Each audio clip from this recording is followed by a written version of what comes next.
Hello, everyone. I'm Charlie Tolhurst, and welcome to the Tonight Show podcast for tonight. Yes, there we go. The Tonight Show podcast, all up on the screen now for you. It is the 17th of August. Yes, rolling news, of course. That's exactly what this show is about. We're going to be talking about all the latest news and lots of different content on the show. Think of it as a chat show for a tribute to tonight. Sir Michael Parkinson, unfortunately, passing away. And I'm joined by late particle Zach James to run up all the latest news. Hello, Zach. Hello, Charlie. Hello, mate. Now, obviously, Zach, before we start with the main news, obviously, Sir Michael Parkinson, a man who is probably one of the greatest ever UK chat show hosts, sadly passes away today at the age of 88 years old. He's a very, very famous broadcaster. Used to obviously present on the BBC a lot of the time. He's been in broadcasting for like 7 decades. What did you make to Sir Michael Parkinson's shot passing this afternoon? Yeah, very, very sad news today, Charlie, of Michael Parkinson. He's had a long, established, and very successful career as well. One of his main areas where he hosted was Parkinson. That was one of his main talk show hosts, shown on BBC One from 1971 to 1982, and then it became an ITV show for from 2004 to 2007 as well. So he had this show as well. It's a very long chat show as well. It was we would interview a lot of very typical, famous guests as well. So he did 3 interviews typically on the show. It lasts 15 minutes about that as well. But his chat show host where he'd interview guests and all that sort of thing as well. He was also one of the famous 5 Line on TVAM 1983.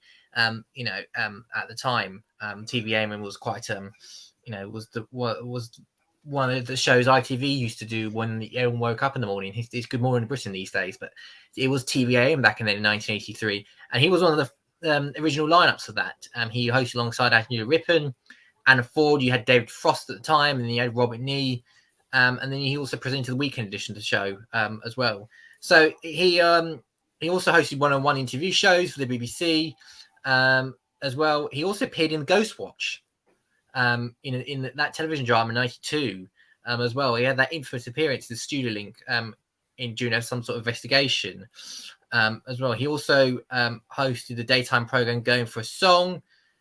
He also appeared himself in other films, actually. Love Actually, in Richard Curtis's Love Actually film, which some of you may remember quite well, if you remember, as well. He had a controversial interview. One of the controversial interviews time we had was Meg Ryan, where she was the UK's pro in the cut, which called the most difficult television moment. And then in 2000, obviously, he axed his show, and then he obviously brought it back for 3 years on ITV in 2004. And then in 2007, he decided to retire from his show. But then again, he did appear, obviously, in others. He appeared in Neighbours for a little bit as well. And he ended his show on the 16th of December, Fought Back Tears as well, as he presented 5 show. But he's presented a lot of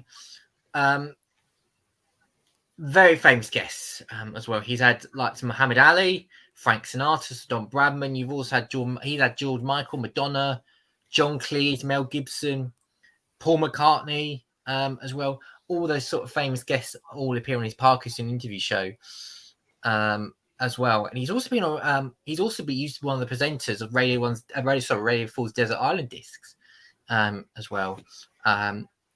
But he was criticised a little bit as well because he showed a little bias in the way he did it. But he also presented sport as well. He did Parkinson Sport on 5 Live.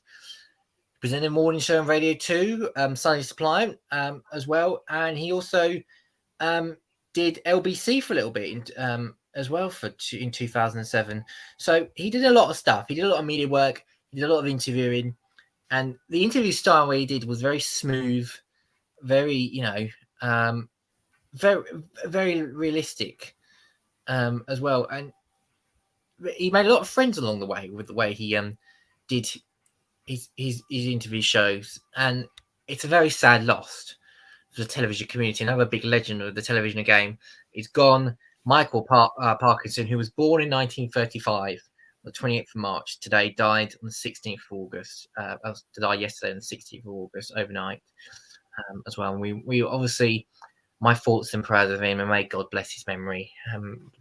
God bless him. Honestly, he was one of the greatest broadcasters of this UK, of the United Kingdom, for a generation. We'll sorely miss him, honestly, for what he done for this country, for what he done in general, interviewing so many big names.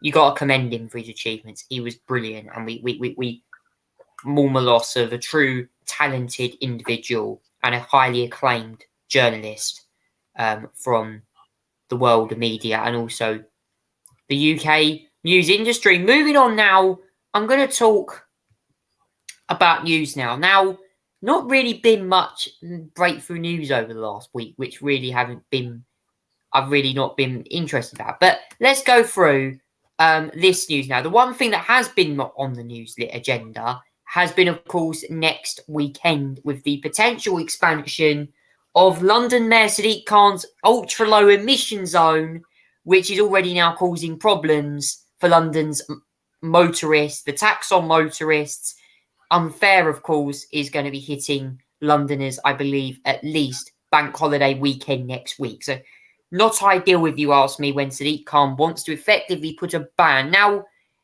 Lee Anderson obviously has caused him branded a modern-day highwayman in his latest dig there. But what we've seen in London over the last few days has been, cameras being vandalised and all that kind of stuff.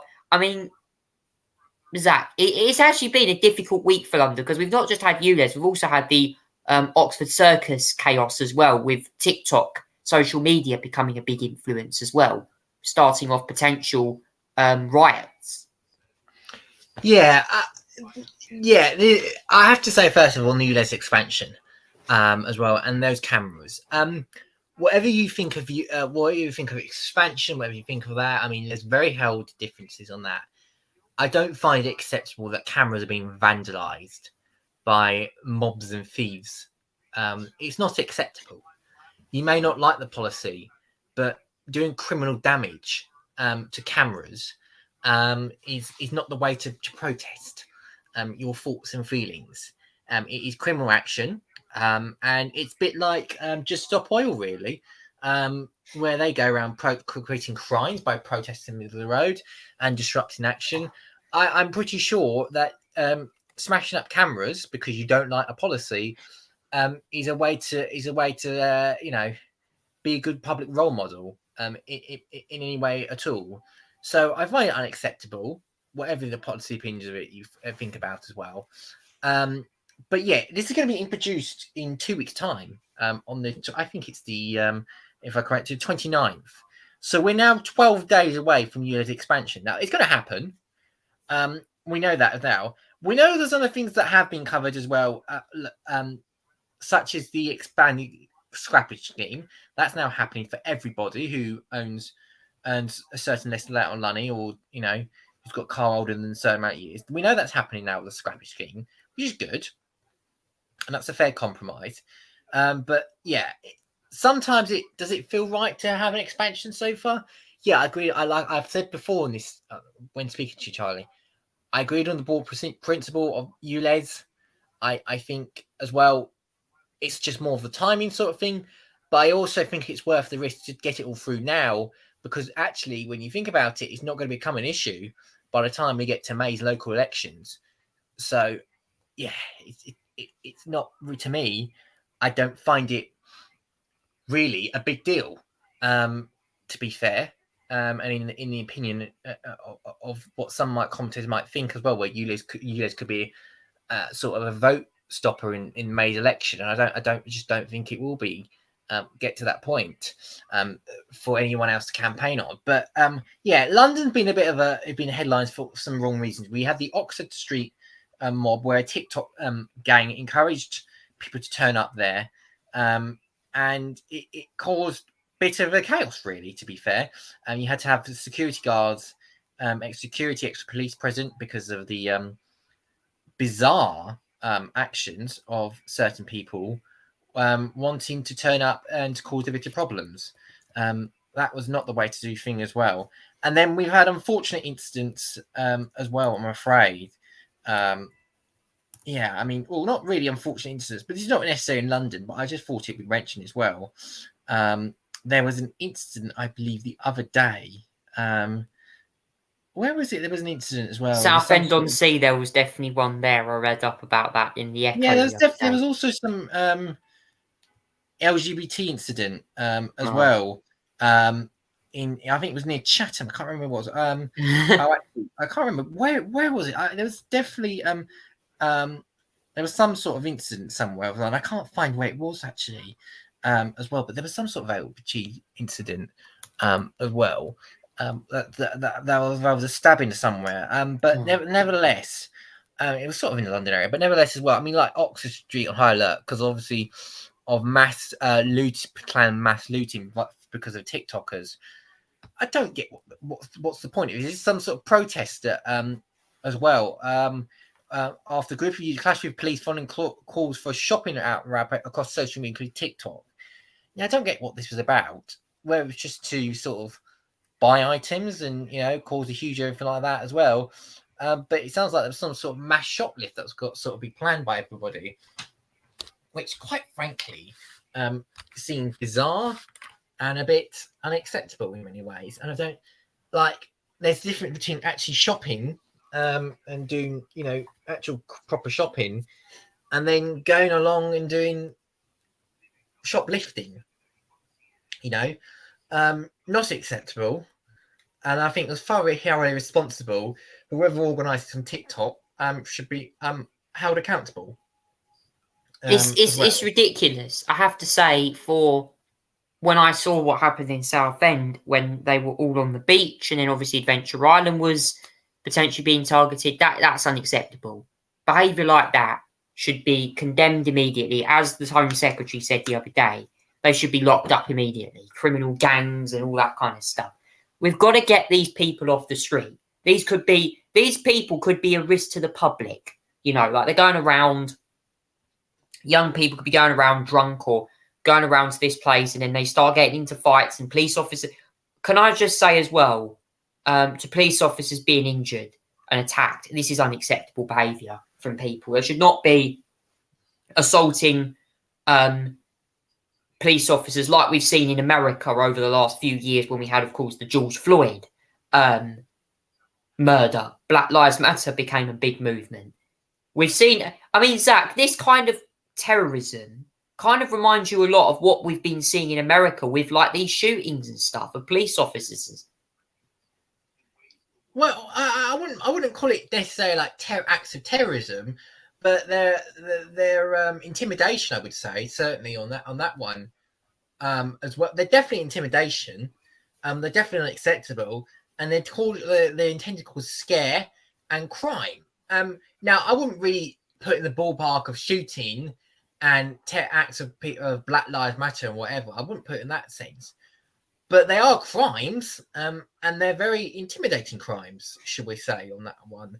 And they're done and organised by irresponsible youths who need to get brains, quite frankly, who think looting and shoplifting just because you want to look famous and want the attention is not correct. It is wrong.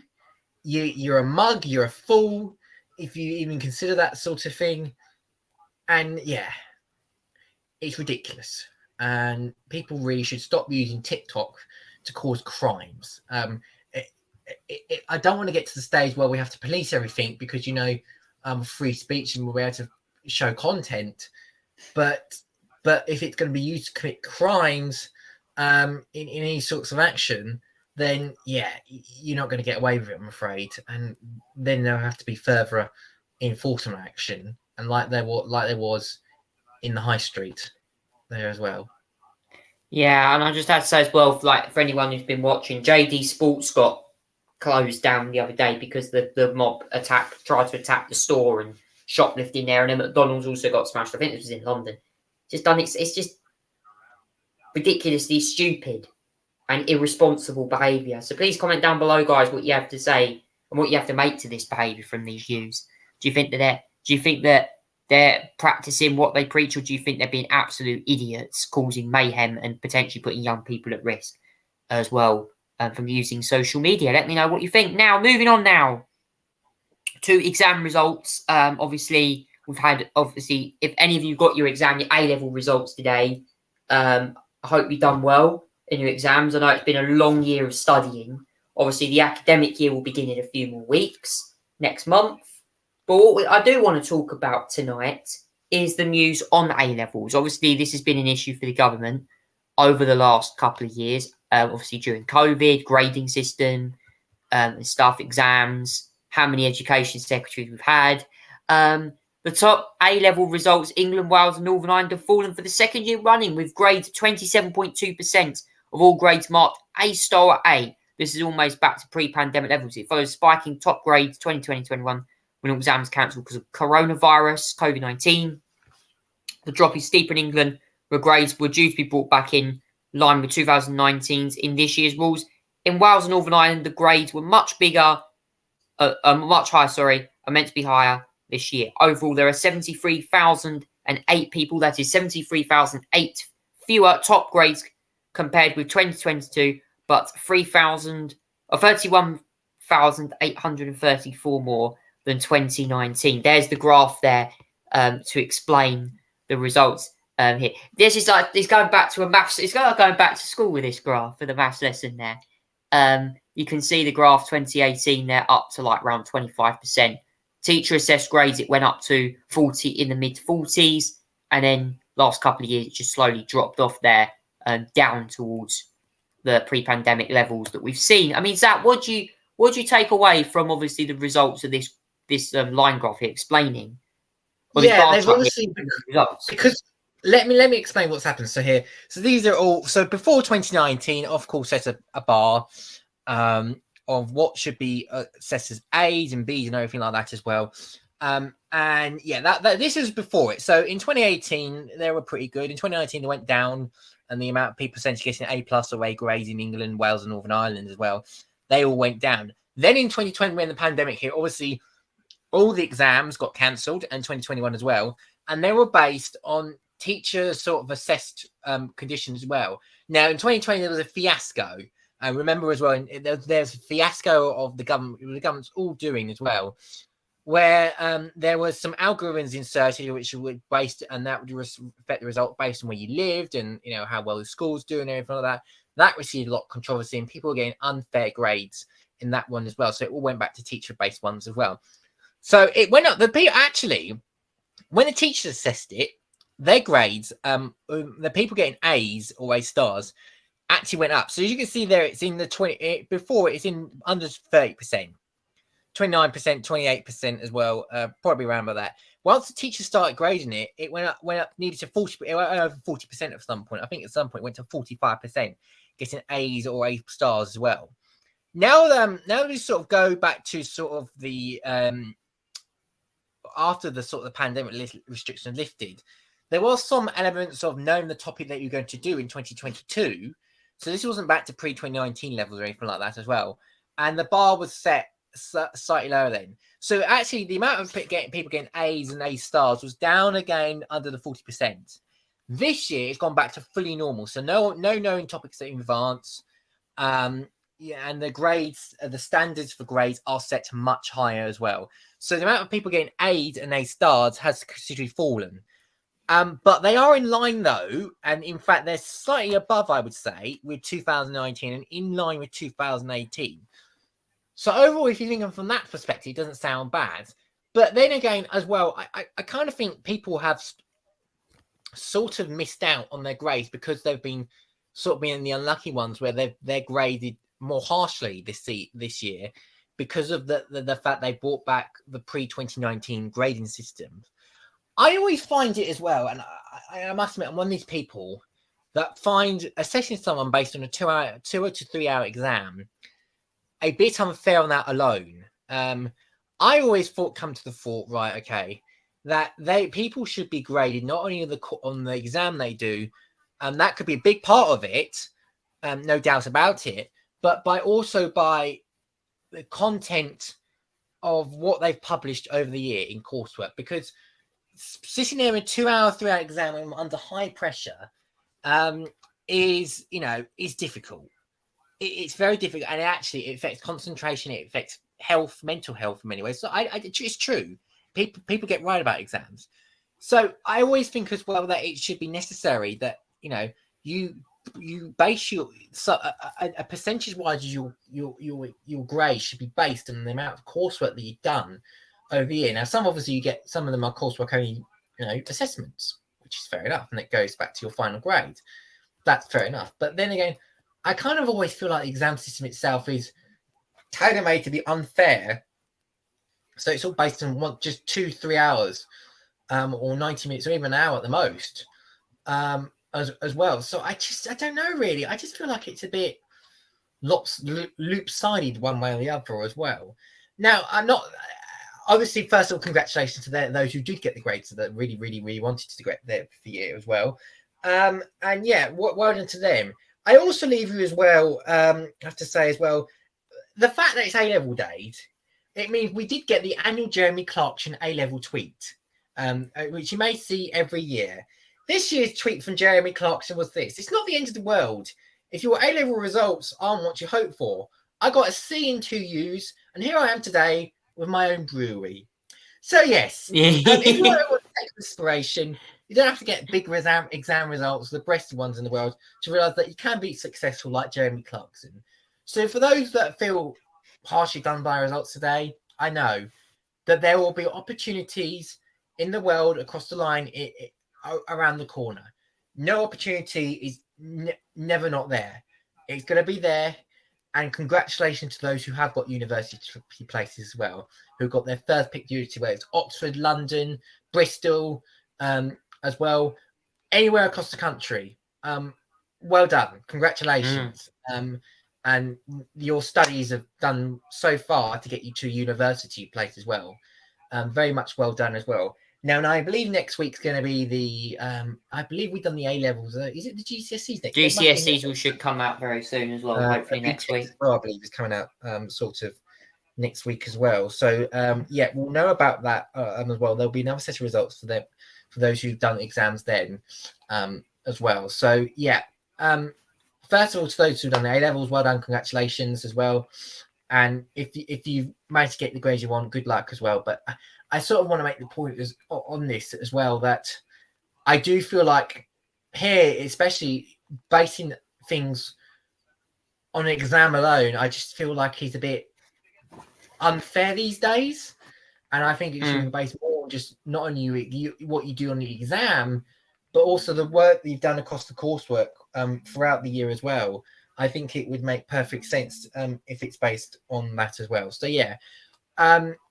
That's kind of my point. I think we need to be fairer and a little bit more open about, what is, what the realistic grades are, what is fair grades, but also as well celebrating those that have managed to get achievements into A-levels as well. So obviously, many congratulations, like I said, to those who were successful, got their A's.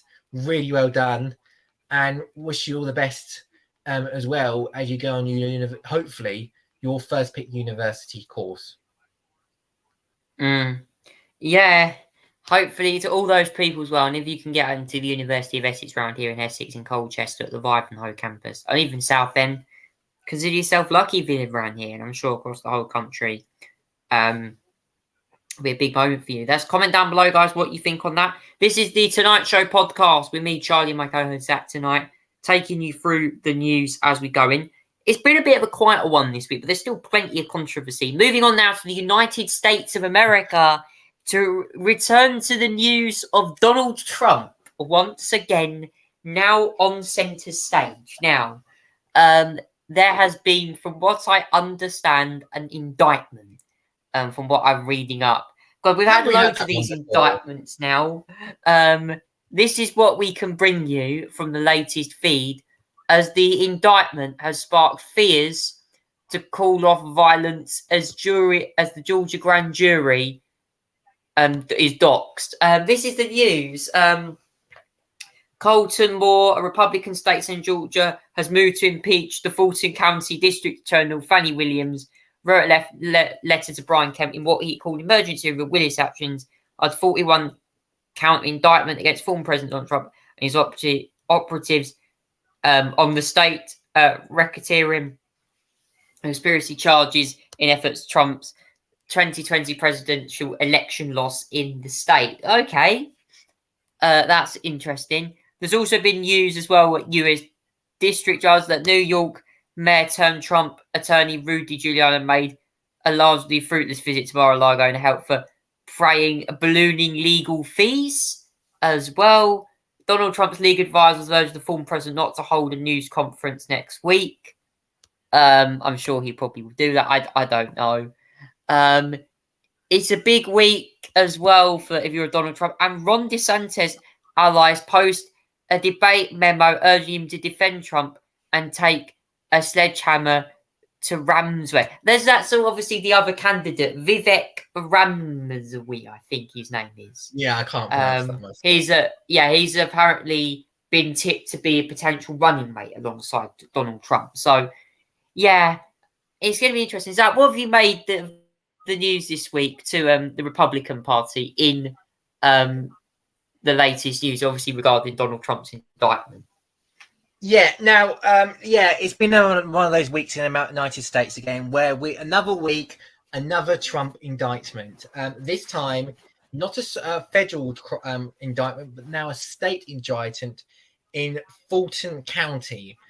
This is related to the fact that over the 2020 election as well, where Donald Trump claims that, remember that famous phone call Brad Raffensperger, all he needs to turn was 11,386 votes, something like that as well.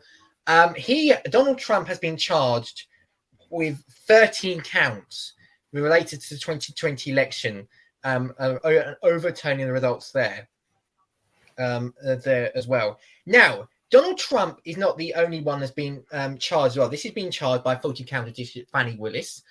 Now, Fannie Willis is a Democrat. Now, but then again, she's in charge of law enforcement in Fulton County. So she can prosecute Democrats, she can prosecute Republicans. If you commit a crime under her watch, then you're going to be charged as well.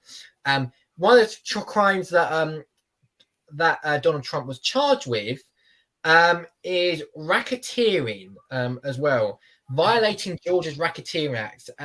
So there's 13 charges. One of those racketeering, what they call RICO Act, or Racketeering Act, which associates Mr. Trump with an enterprise unlawfully conspired for a pattern of fraudulent activity to change the outcome of the election.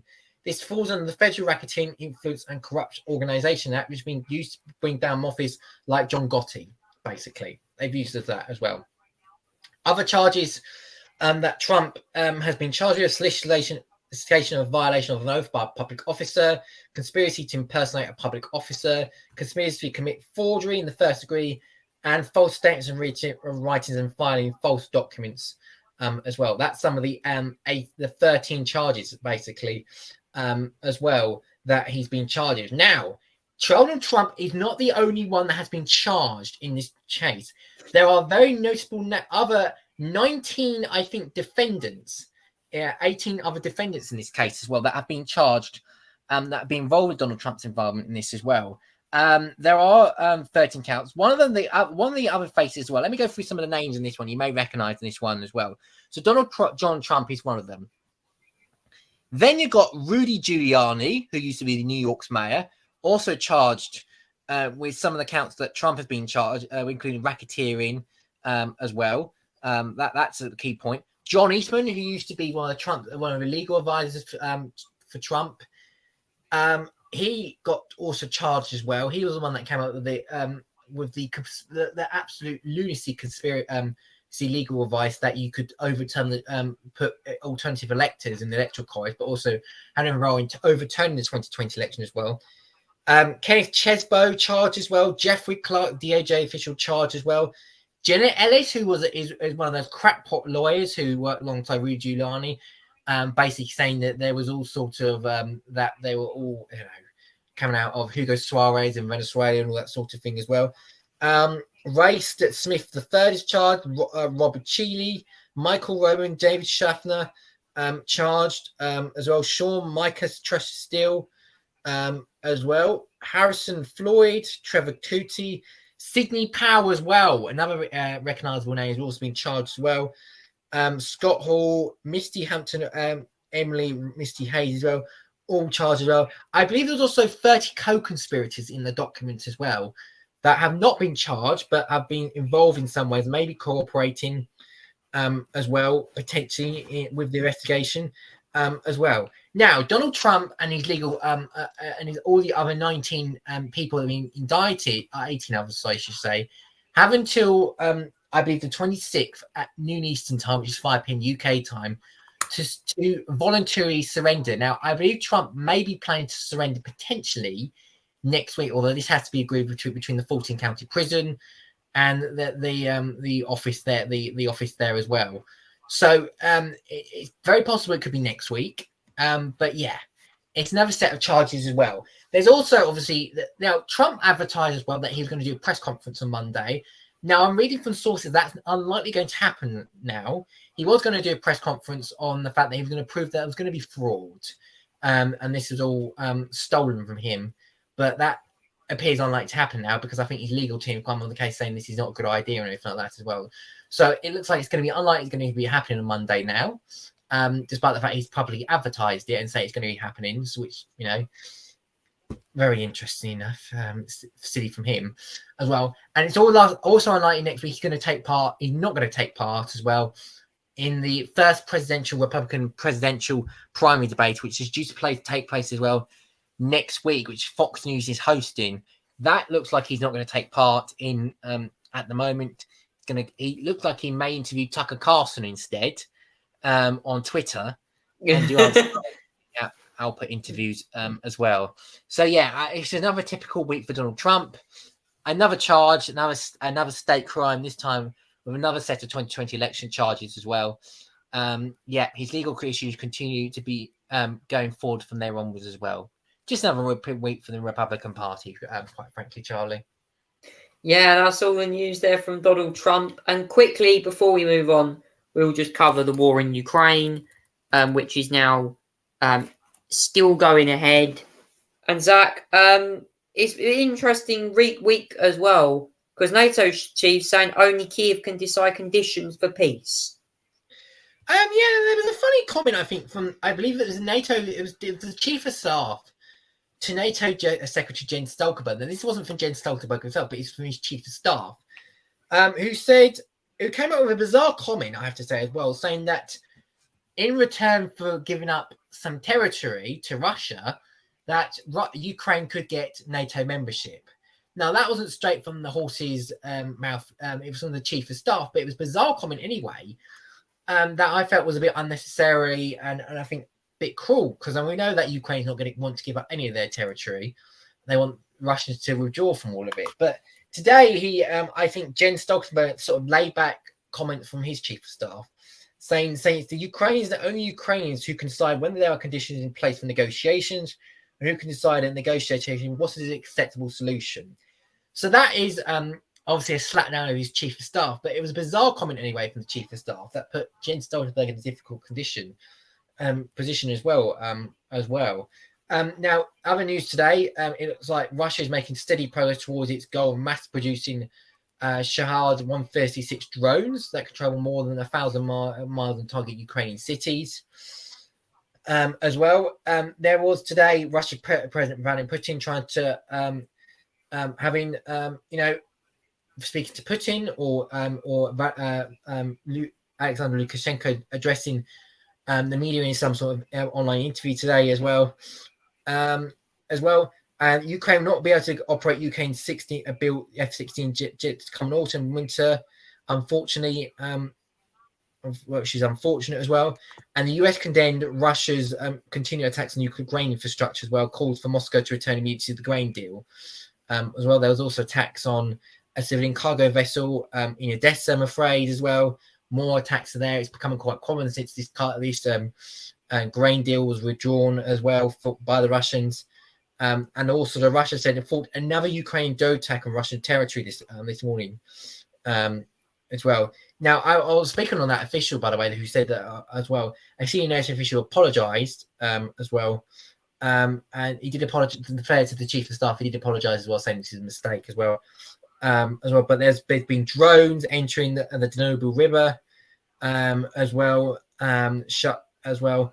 And Vladimir Putin's going to hold a meeting with Russian policy makers on Wednesday and also introduce some capital controls to help prop up struggling ruble as well, because the ruble is down 80% of their currency at the moment as well, which has been quite a strange sight to see. But it caused a lot of action in definitely in the market as well, in the Russia financial market, with the ruble going down. And this news is very, very important, I think. Alexei Navalny, who's the Russian opposition leader, who's been in jail for quite some time, hasn't he, Zach? Yeah, absolutely. He's been in jail for quite a long time as well. And it's posed, the US has decided to pose sanctions on 4 Russians it's believed involved in the 2020 poisoning of Alexei Navalny. The Treasury Department said that 4 have been hit with sanctions are linked to the Russian Federal Security Service, and 2 said among the main reported perpetrators of Navalny's poisoning. So there are more sanctions there. I mean, again, it's not going to make hoots of a difference, to be quite frankly, but it just proved financial penalties for those who have been responsible for Alexei Navalny's poisoning and responsible for the disaster there as well that caused Alexei Navalny to go to jail and be tortured behind bars, basically, as well. Yeah, that's all the latest news from the war in Ukraine. Plenty of news on that will be coming up over the next few days. Not seeing with the issue at Poland at the moment. Hopefully they won't go to war with Belarus. Just talk at the moment. That. Moving on now, it's time for the sports. And yes, we're going to got loads of sport news. Premier League football is mad. Also, congratulations to England with playing on Sunday in the World Cup final against Spain. The women will be playing on Saturday. But let's go on to the men's football now. We've got loads of fixtures to get through. And yeah, it's pretty hectic if you ask me, if you're a football fan. I'm sure one of my uncles who's been wanting to hear me announce the news. Let's go through the Premier League results for... I'll have to get them up on another window. Here we go. Premier League results are in now. So, in last weekend's matches, which was, I think must have been like the first round of the season. Yeah. If I remember. Let's go through them. So we had, of course, Burnley losing against Manchester City, 3-0. Arsenal 2-1 winners at Nottingham Forest. Crystal Palace 1, Sheffield United 0. West Ham and Bournemouth was 1-1 draw. Brighton beating Luton 4-1. Fulham beat Everton 1-0. Newcastle dumping Aston Villa 5-1 at home. Brentford and Tottenham drawing 2-2. Chelsea also drawing 1-1 with Liverpool and Manchester United winning in a very interesting style against Wolves 1-0. And there's also matches as well. Luton and Burnley will not be playing due to Luton Stadium needing extra work done to meet Premier League requirements. Nottingham Forest, Sheffield United, Liverpool, Bournemouth. Obviously, tomorrow night is the Nottingham Forest, Sheffield United. Then we've got other fixtures on Saturday. 3 o'clock, so see Liverpool, Bournemouth, Wolves, Brighton, Fulham, Brentford. And then the 5:30, Tottenham, Man U. Man City, Newcastle play 8 o'clock on Sunday. Followed by 2 matches on Saturday, 2 matches on the Sunday. Villa and Everton, West Ham, Chelsea, and then Crystal Palace, Arsenal on the Monday. Zach, what do you make to the latest Premier League action? Yeah, let me go over the like you said, just go in a bit more detail of what's happened over the weekend. Well, the Premier League is finally back as well. We got another 38 match days of fun, thrilling drama, controversy, action, and so much more. And it's great to see the football back as well. And we kicked off last week on Friday with Burnley against Manchester City. Burnley lost 3-0 on their opening return back to the Premier League as well. They also got the wharf of the red card as well with Zahouri in the 94th minute being given a red card for a dangerous tackle. And that left them down to 10 men as well. But we had 3-0 victory. And it can only be Erling Haaland who scored the opening 2 goals in the Premier League this season as well. In the 4th minute, he scored. In the 36th minute, he scored And then it was Rodri in the 75th minute as well. That scored the third goal with a comfortable win for Manchester City, the dominant team of the day with 66 possessions and 706 passes as well. Dominant performance by them as well, and a very big victory for them as well. And the other matches as well, Arsenal, last year's runners-up, beginning their campaign with 2-1 victory over Nottingham Forest after being defeated by them last time round as well. It was goals from Eddie Nketiah and Bukayo Saka. There was a late goal from Tayo Awoniyi, who scored in the 82nd minute, but nevertheless as well, a victory for Arsenal on the last season run-up on their first game back as well. Let's go with some of the 3 o'clockers. Crystal Palace winning against Sheffield United, who made a return to the Premier League as well. 1-0 victory for them. Decent result for Palace as well. It was Underwood, 49th minute, that scored that goal as well. Bournemouth as well. 1-1 draw against West Ham as well. A decent first match for West Ham as well. Jared Bowen in the 51st minute. And then Dominic Solanke in the 82nd as well, tying it up to get 1-1 on that one as well. Luton returned to the Premier League with a 4-1 loss against Brighton. Brighton have got Solly March scored as well. A penalty in the 71st minute. Alderweireld as well at 85th, and Ferguson as well. Morris in the 81st minute also got a penalty as well. Scored Luton's only goal as well. Fulham win 1-0 over Everton as well. The big victory of the weekend was Newcastle winning 5-1 over Aston Villa. It was Tonali, Isaac, Callum Wilson, Harvey Barnes, who made his debut, who made his Premier League debut for Newcastle, scoring there as well. DIB as well was a Villa lonely, but very poor match for Aston Villa as well. And then going to the Sunday matches as well, Brentford and Spurs. That was a cracking one. 2-2 there as well. We had Christian Romero, Mubene, and we used Wissa as well, who got ahead as well. And then Emerson scored as well in extra time in the first half to get it 2-2 as well. That was the first match for Ange Postecoglou in that one as well. And then Mauricio Pochettino's first match in charge of Chelsea ended up with a 1-1 draw against Jurgen Klopp of Liverpool as well. And the Monday Night Football was Manchester United 1, Wolves 0. Very controversial VAR decision towards the end, which I thought was an obvious handball. Well, not an obvious penalty, but it was an obvious penalty. Nevertheless, as well, did VAR decide not to review any further? But nevertheless, very controversial, and in the end, they admitted they had made the wrong decisions as well.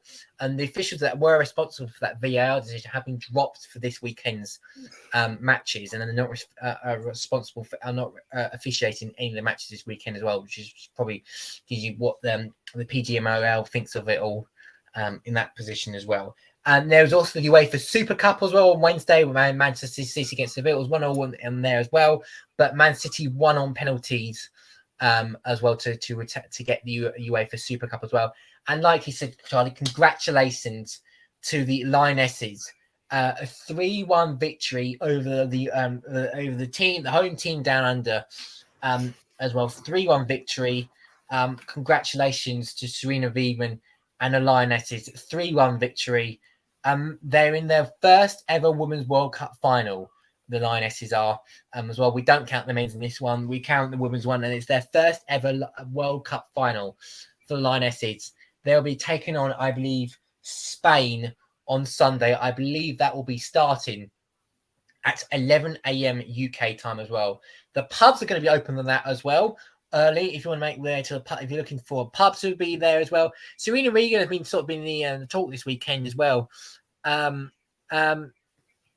nevertheless, as well, will potentially be, if made possible, be the next England manager if Gareth Southgate ever leaves as well. But the FA have come out, as you've seen this morning, saying that at the moment their approach has been rejected. They will be rejected at the moment this time as well. Which is probably not surprising, given the fact that Southgate seems pretty safe in the role at the moment for what it's worth. But yeah, congratulations to Lionesses as well. There are also other actions as well from the Premier League this weekend as well. We should say, as you mentioned, tomorrow night, the Friday night football at 7:45 will be Nottingham Forest against Sheffield United. That's not on television. That's a rescheduled match because of the 100 cricket and the availability to ground there as well. Now, as you mentioned, Luton and Burnley is not taking place this weekend. That was supposed to go ahead. That will be rescheduled at one point because Luton's home stadium is not ready for use yet, and they do not have an alternative ground. So they are going to be that match has been postponed until probably a midweek fixture potentially as well. The other matches, the pick of the 3 o'clockers are definitely Liverpool v Bournemouth for that one. That's at 3 o'clock as well. Also got Wolves v Brighton, Fulham, Brentford, and then two of the I think the ones that I'm really looking forward to on Saturday as well. Manchester City versus Newcastle is going to be I think it's going to be a big match, especially with Newcastle Champions League contenders for the first time this season as well. That's going to be very fascinating head-to-head. And that's at 8 o'clock as well on Saturday. And then Tottenham, another big 6 match between Tottenham and Manchester United at 5:30 p.m. as well on the 19th on Saturday as well. That's going to be a very feisty and very interesting tie, I should say, as well on the 19th as well. And then the matches on Sunday, it will be Aston Villa versus Everton at 2. And then we've got a London derby of West Ham and Chelsea at 4:30. And then Monday Night Football will be Crystal Palace v Arsenal. Another London derby as well on that weekend as well. So yeah, looking forward to a very feisty and very tasty set of matches this weekend as well, Charlie. Lots of football news to mention. Zach, before we move on, is one person, a lot of people been saying Saudi Arabia buying a lot of football players. Do you think Willian is heading off there next potentially? Willian, so he's been the talk of what's happening on as well, potentially what's going on at the moment. So he has been linked potentially to there was some potential links to what's going on as well. But as I understand it, last month as well, Willian had actually signed a 1-year deal with Fulham. This was last month. Now, there has actually been rumours going on as well, potentially, although he's been signing a 1-year deal as well, that Willian would be open to move to Saudi Arabia before although he's signing a further 1-year deal. The 35-year-old's future is unsure, actually, because the Saudi Arabian side Al Shababa are believed to be making a strong attempt to sign him as well. Reported because he's already signed personal terms with Al Shababa, which is obviously in Saudi Arabia. Now, Saudi Arabia is really trying to eat into the market and buy a lot of players recently as well. Neymar is one of those been linked as well. I believe a move to Saudi Arabia. I don't know if that's the way he's going to Barcelona, Saudi Arabia again, but nevertheless, I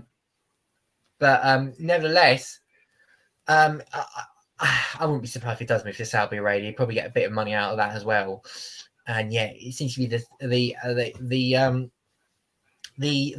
eyes of the world at the moment. It's Saudi Arabia buying players all across the world to promote their Saudi Pro League as well, which is home to likes of Cristiano Ronaldo and a lot of other famous faces. Jordan Henderson's one of them as well. But yeah, it's possible he could go there. As well, so I wouldn't be surprised if it does happen as well.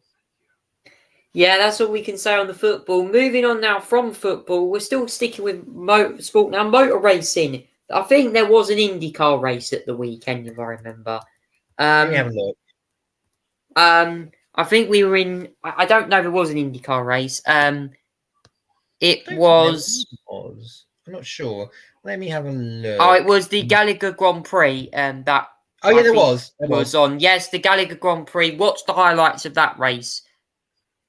I think I watched the. Yeah, there wasn't a race. It was the Gallagher Grand Prix. We can confirm to you that it was Scott Dixon who took the win in the Gallagher Grand Prix last weekend out. I think I'm not sure if this was a road or a street course. I think this was Indianapolis. Oh, it was the Indianapolis road course. I haven't watched the highlights, by the way, so I can't tell you what actually happened in the race, but we got the results up here just to get them up. It was Scott Dixon that took the honours in that race.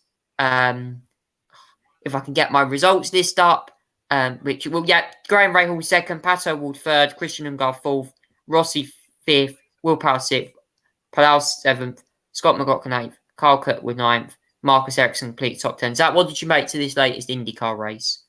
Yeah, as you can see there, Scott Dixon was the winner of that race as well. winning pretty. A couple of seconds behind actually. Graham Rahal finished in second on that one, very close actually towards the end. Just within a second as well. Graham Rahal was very unlucky, did not get that victory. So unlucky for him as well. Did really well throughout that race as well, especially as well. He especially started pole, but Scott Dixon survived an early spin, as I understand. He spun early in the race and survived an early spin actually from the start. So he started 15th position as well. Didn't have an early spin long as well. Made a great recovery drive on a 3-stop strategy. Whizzed his way through his field to win by a second. Great stuff by Scott Dixon as well. Pato O'Ward third, Christian Lundgaard fourth, Alexander Rossi fifth, Will Power sixth, Alex Palou seventh, Scott McLaughlin eighth, Kyle Kirkwood ninth, and Marcus Ericsson in 10th position. Now we're into the final stage of the championship now, Charlie, as you're probably aware now. And Alex Palou's results keep getting better and better and better to the point now, if I understand this right, if I get this correctly, he now, based on the result of what's left in the season and the remaining results he's left as well, Alex Palou only needs 8 points in the next couple of races to do so as well. He can win the next race at the Worldwide Technologies Raceway as well. He held a 101-point lead over Scott Dixon, who won Saturday's race. Now, Newgarden will need to turn his Master Worldwide into a victory if he's going to stay in championship contention, and the same is true for Dixon. If Palou places ahead of both his rivals, it could be the case that all he needs to do is achieve at least 109 points to become a 2-time IndyCar champion. A maximum of 108 are available across the penultimate race in Portland and the final at Montego as well. So Scott Dixon, Alex Palou may need an 8 points better margin with Scott Dixon and Joseph Newgarden to win his second world championship. So this championship could all be wrapped up in the next couple of races. But yeah, it's difficult, obviously, as well, because it means Scott Dixon would need to win, Joseph Newgarden would need to win. Dixon Newgarden would need to be really far ahead of Palou to actually win. But yeah, if Palou wins by 8 or more points and increases the margin by 8 more points, it's all over in the championship. Alex Palou would have won the championship as well. And yeah, it will not need to go to the last round as well. So we've got 2 more rounds as well in the Worldwide Technology Raceway in Portland as well. And yeah, and then the finale at Montego Raceway as well. So yeah, for Palou, it's interesting as well. Now, Palou, I believe, as well, has been the subject of although he's got going on a title as well, he's been the subject of a lot of controversy because he was due to race for McLaren next season or 2024. Now signed a contract with Chip Ganassi, despite the fact McLaren think he's got a pre-contract agreement in place. So there's been a bit of fiasco over that. Now, you might remember the Oscar Piastri sort of drama. Yeah, Alpine. Yeah, we remember that very well. That Palou has turned down an agreement to sign for McLaren and is going to extend for a couple more years with Chip Ganassi. And despite the fact that the McLaren thought they got his boy and was going to sign for him. Now, that's a very significant development that's happened over the week as well. But it's one that has obviously shocked McLaren, but I don't think at the moment they're going to fight it for now. It's just expressing a statement of disappointment as well. So, yeah, it's although stuff is rosy on track for him, there's a bit of drama behind the scenes as well with contract extensions and which team he's going to be facing today. But at the moment, it looks like he's going to be at Chip Ganassi for the next couple of seasons as well. Yeah, there's certainly going to be interesting developments, and we'll keep you updated with all the latest news that comes in. Regarding NASCAR, and Zach, quickly before we move on and do the next part of the show, Formula One back next week in Zandvoort, where Max Verstappen probably could break even more records for the most consecutive wins in a season. Yeah, he could well do it in front of his home crowd as well. Formula One has been on a bit of a break for the last couple of weeks, but next weekend, not this weekend, but next weekend is back after a 4-week break. It'll be at the Circuit du Zandvoort, where all the Max Verstappen stands will be will be out on force cheering it on.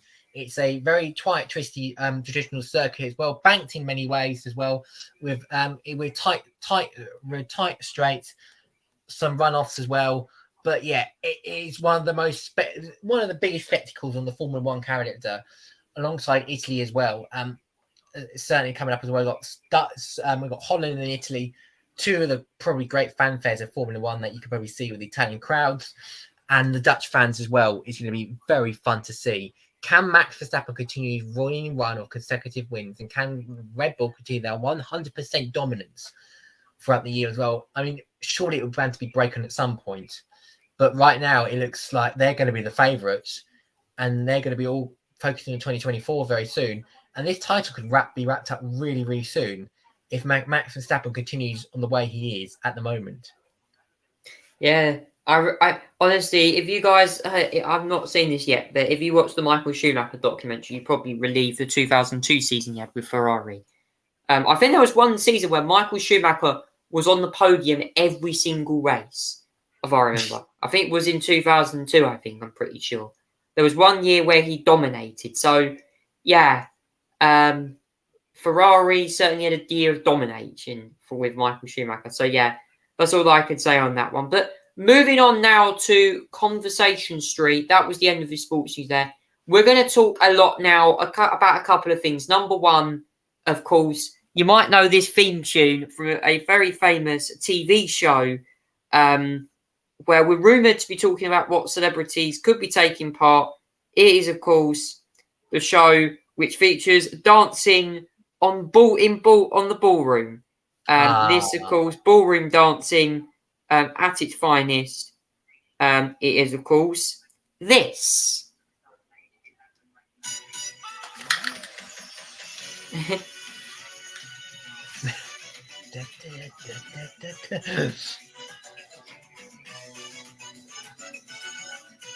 Yeah, Strictly Come Dancing.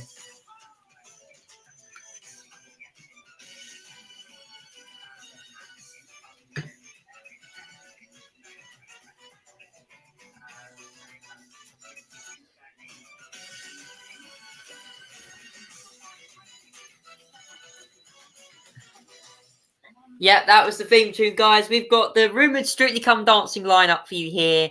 Plenty of big celebrities taking part in this, including the show's oldest ever contestant, who, of course, you might remember her, British television sensation and former Top Gear presenter, Angela Rippon.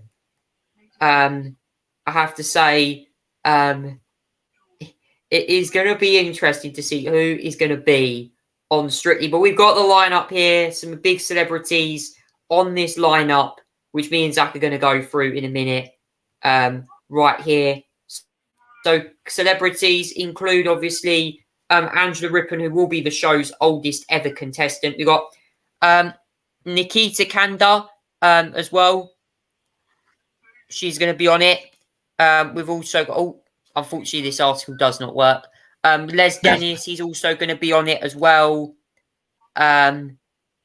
We've got Christian Guru Murphy, who you might remember from Channel 4, the guy who famously swore at an MP. He's on it. Why do they put a guy who called Steve Baker or whatever word I'm not going to pronounce going on it? We've also got loads of other celebrities. The list is endless. I mean, Zach, what do you make of the lineup for Strictly Come Dancing for 2023? Yeah, very interesting there, Les. There's a lot of names that you'll recognise on there, some that you probably won't. One of them is obviously as well, one of the famous ones is probably on there as well. Obviously, Angela Rippon, one of the oldest contestants, as you said, to ever take part in Strictly Come Dancing, is going to be there as well. There's also others. Les Dennis, comedian, actor, and television presenter as well. Obviously hosted the Family Fortune between 1987 and 2002, which is now hosted by Giovanni. You might remember him. Not Giovanni, Gino DiCampo. Gino DiCampo these days as well. That's confirmed. Annabelle Croft is another one who's confirmed. She used to be a tennis player. She's a TV presenter, tennis player as well. does the tennis, especially Wimbledon time as well. She'll be doing that as well. Nigel Hardman used to be Casualty Star EastEnders icon as well. He played Max Christie in Casualty as well. He's won an Oliver for his performance in Shrek the Musical. Another EastEnders star, Bobby Brazier, who plays Freddie as well. He plays Freddie Flater as well. Also the son of the late bebop icon Jay Goody and television presenter Jeff Brazier as well. He's also involved in that one as well. Jodie Cundy as well. He's a Paralympian cyclist and former swimmer as well. Won 8 gold, 1 silver and 3 bronze medals as well. Ellie Lynch as well joined the cast, former Coronation Street star as well, famous as well as Faye Willis in the ITV soap as well. She departed after 12 years in soap recently as well. Nikita Kanda as well. She's a presenter, nominated presenter of the Asian Music Media Award. Kanda's already reported the One Show. She's also the host of the BBC Asian Network Breakfast Show at the moment. Adam Thomas is one of them as well. He's very well known for playing Adam in Emmerdale, and has also played Dante Charles in probably one of my favourite shows, Waterloo Road, as well. Dante plays. I actually ended up watching the very first episode of Waterloo Road, and it featured a Dante Child as a student back then. These days he's the school caretaker. Who knows really what these days how you can go from a student smashing up, committing crimes, to pretty much being the school caretaker and doing all the results as well. And that one pretty much as well. But yeah, he's very much. It's very much enjoyable to see Adam Thomas on there as well. Now, Love Island Zara McDermott is on there. He's also a documentary filmmaker for the BBC Three Star as well. He also appeared in Made in Chelsea as well. Angela Scanlon as well. She's worked on One Show and Homemade Perfect as well. She also hosts a chat show, Ask Me Anything on RTE. Eddie Cady as well. He's a stand-up comedian and radio presenter as well. He fronts the Afrobeats chart show on One Extra and team captain on ITV's information format Sorry I Didn't Know. He's been nominated for both Royal Television Society's Best Breakthrough Presenter.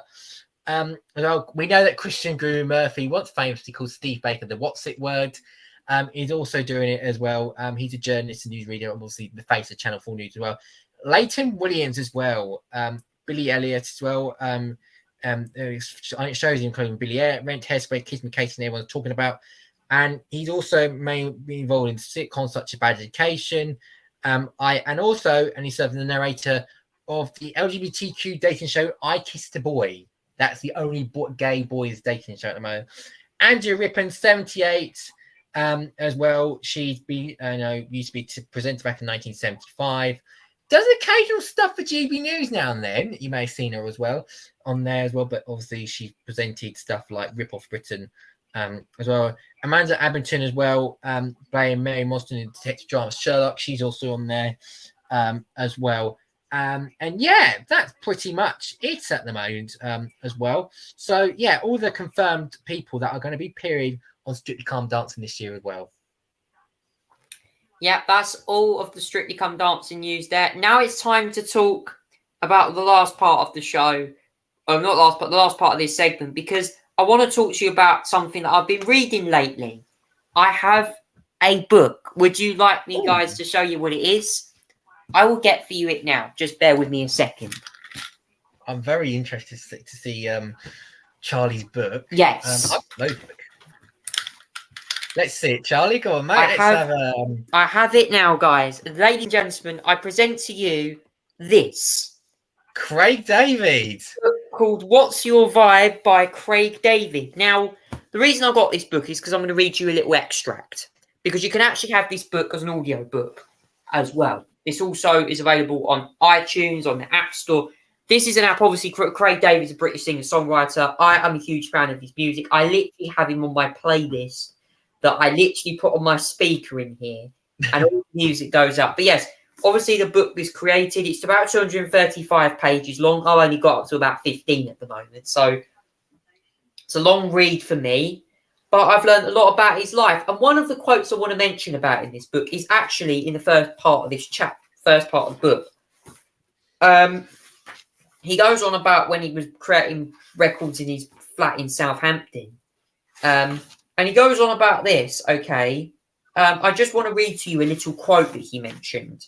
This was about like The Story Goes, which was part of his album. Now, he goes on to say, this was the first bit he mentioned about, which got him into music, okay. So I'll read you this very quickly. From a very early age, I was intrigued by the little hi-fi setup and a big box of records in our living room. At home, we'd listen to music all the time. My mum and dad's vinyls were the soundtrack to my life. And I join in with Terence Trent D'Arby, Stevie Wonder, or some old school reggae artists like Garant Silk or Breeze Hammond without even realising I was singing, sometimes making my own lyrics, freestyling over the top of the track. My dad was a bass guitarist in the group Roots Rival and Ebony Rockers, and I did love the grooves. I always have felt moved by by their lyrics as well. He also went on to say, I bought the first ever edition, 7th edition of Michael Jackson's Human Nature, and then on vinyls became everything to me. It felt like a small miracle that I could put on them, on this inanimate object, place a needle on top music, and it would play out, filling my soul.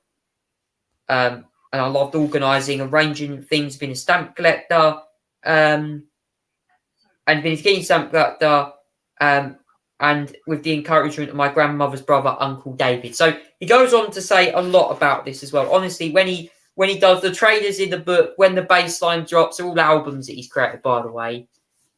You can also listen to this book via social media. I've got a little clip that I'm gonna play for you now, guys, of exactly what you can listen to when he reads the book, actually like saying it live. This is a little clip that I managed to find of him, Craig posted on social media of him actually reading the book. Have a listen to this. Seeing that the stars aligned, as that was the day a freestyle vocal of Fill Me In over the instrumental to Jack Hughes, a partnership between DJs Diplo and Skrillex, Where Are You Now, featuring Justin Bieber, totally upped the vibe.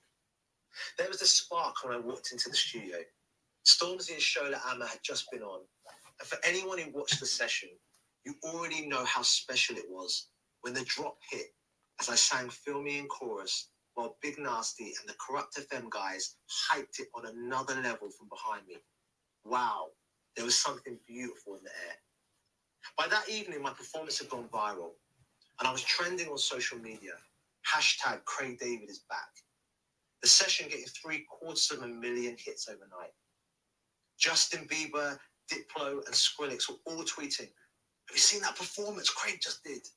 Even Scooter Braun, Ariana Grande's manager, got in on the action.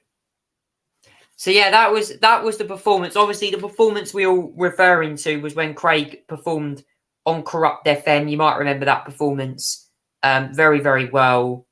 Of course, that performance did go pretty viral on the UK charts.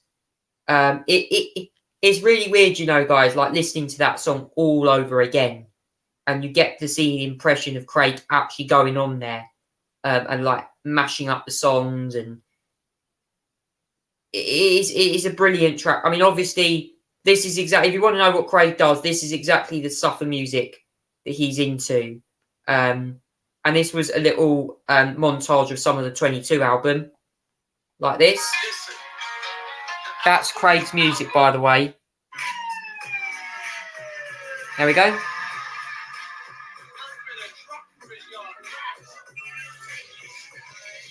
Yeah. So yes, Zach. Yes, that's all the news there. And Zach, what do you make to his new book, and particularly like how when I read the first bit of that chapter there, that Craig actually like goes from growing up in a flat in Southampton to performing on Corrupt FM with Big Nasty in that. Absolutely. I mean, you know, like I said as well, especially with the A-level stuff as well, it proves that, you know, you can start out being a bit, you know, vulnerable and volatile and obviously not in the best position. Well, to be getting in slots as well in famous shows like Corrupt FM with Big Nasty and all that sort of thing as well. And getting slots and for showcasing your music and style as well. That journey for Craig has been obviously quite a big journey. He's obviously had to face a lot of difficulties going through it as well. He's had challenges, but he's he pursued his passion, and you know how successful it's been as well to get onto many shows, and obviously he's written that book as well. It's a really nice extract to see how his progression's done, and how his life influenced his way to become a music star, an artist, a DJ, obviously as well, and how he made music. Well, it's just a fantastic extract, and a very powerful one as well. Yeah, you want to see him, he'll be at Ibiza Rocks, and also plenty of concerts coming up. You can view them on his website. And for more details, now it's time for the papers now. Let's go over a quick little recap of the latest newspaper headlines. I thought we'd do it now as more are now released. Let's have a look at your latest newspaper headlines. And we have No. Oh, did he go? He went. He went as well. A poor lad. I think he just disappeared as well. So let me go over the papers whilst I'm over here, unless he comes back dramatically as well, because I look like I'm the only one in here as well. He's been crashed. He's been crashed. Right, let's go through some of them as well. Oh, are you back? Yes. Are you back? I went to click. I refreshed the wrong. I've unfortunately refreshed the wrong tab, so I'll get that up right now for you. Here we go. The papers are up. Now this is to do with France. The first one's actually to do with what's happening in the Channel, because there's been loads of migrants crossing at the moment, and the Bibi Stockholm thing's causing problems. So it's on here. France stops few of the migrants despite £480 million in aid. That's to do with MPs demanding investigation into the dismal and disappointing attempts to stop crossings. The Times goes for rule change lets anyone buy a COVID booster jab. Chemists and private clinics could sell vaccine to those that are not eligible in the NHS. I thought COVID-19 news had gone away, and then there's more news of new variants. Why are we getting back on that again? The Daily Mail goes, museum sacks top expert over its missing treasure. British Museum artifacts could be worth millions. Obviously, the Mirror goes for Sir Michael Parkinson, a TV chat show legend. So is the Daily Star with Parky, 1935 to 2023. The King tributes flooding for chat show host. The Guardian goes, thousands miss top A-level grades. There's Plummet as well. Daily Express goes, yes, Britain can afford tax cuts. That was the Prime Minister, Rishi Sunak. The Eye goes for generation of young people in poor areas left behind. Financial Times goes, global investors shed China holdings, confidence wanes in bounce back. And The Independent goes, named British creators sacked after British Museum treasures vanish. What do you make to the latest newspaper headlines? Yeah, let's start off going through some of the paper headlines as well. Let's start off with the Daily Telegraph. And actually, let's go through others actually in a moment, because you can see most of them do lead with Michael Parkinson. I'm going to go through some of them that do lead it. Obviously, the Daily Telegraph just got Sir Michael Parkinson 1935 to 2023 on there as well. And then the Times goes for the veteran talk show host, a true great of British television, died 88 as well on that one. The Mail goes for my mate Parky was right. This was Richard Littlejohn. You meet a better class of person down memory lane. That's he puts his reflections in the Mail, and you do meet a lot of great people down memory lane. I know Richard Littlejohn. I don't really agree with a lot of some of the stuff with this. But this one looks like something I could definitely agree with him on that one. Definitely on that one. The Mirror is the one that leads with our greatest as well. The king of the chat show host dies at 88. An incredible story of a miner's son with a touch of stardust as well. We have a tribute side there. There's also a glossy post of the Lionesses as well. The Star leads with the king. They normally go for comical front pages, but this time they go for very serious. The king, and then there's tributes flooding for Chatso legends, and they go on the fact King of he shortly as he grilled all the greats such as Muhammad Ali, John Lennon, George Best, and even Emu as well. That is Emu on the Daily Star. They got a picture of Emu in the background of Michael Parkinson, the King. I guess interviewing Emu wasn't quite easy, but I imagine someone like Michael Parkinson will be able to do that as well. The Guardian goes for King of Chat died aged 88 as well. That's what they've gone for on that one. And there will be the Express goes for them. There will be another Parky as well. His dear friend, cricket legend Dickie Bird, also writes in that as well. In that one, and I'm just trying to see I don't appear to be done with one. But the Independent gone Parky King of Chat show died at 88, and they got a photo of Barry Humphries, Dame Angel Roy, who said he was his favourite guest as well, which is really good to see. And then Metro go goodbye to the best as well. That's the front page of that one. But let's go through some of the other headlines as well. The Daily Telegraph leads with the more migrant stuff. MPs demand investigation into dismal and disappointing attempts to stop crossings. France is intercepting fewer Channel migrants than last year, despite £480 million funding deal with Britain to help stop the crossings. This is obviously we keep giving the French more money to stop these illegal crossings, and there appears nothing has been done about it by the French as well. Well, that's a good use of our taxpayer money going down the drain on that one. Official figures show that 13,759 or 45.2% of migrants have been stopped by French border patrols, down from 17,000 or 45.8% over the same period last year. So despite the fact we gave them £438 million more, £480 million more investment, it's all worked to the effect of a 0.8% increase. Drop in actual preventing these migrants from coming across as well, which obviously is a very good use of taxpayers' money as well. Now, let's go through other headlines as well. The Times go for rule change, let anyone buy a COVID jab. So there's a little bit of change this year. Coronavirus vaccine appears to make booster shots available for the public to buy after health officials gave the green light to private sales. So rather than getting it through the NHS, you'll be able to get it directly through via the COVID providers. So, like the stuff like the mRNA vaccine, Moderna and Pfizer, will you be able to get them directly from them via shops as well? Or this will obviously come with a cost, rather than go through free for the NHS, it comes with a cost as well. Because the NHS are going to do plans a little bit differently, so that there's a tighter eligibility, as I understand, this year to get COVID vaccines as well. As flu jab mark normalising the disease, since the first coronavirus, they've been available only through the NHS free at point delivery. As well, Moderna, who's supposed to be exploring the viability of providing jabs for private sales.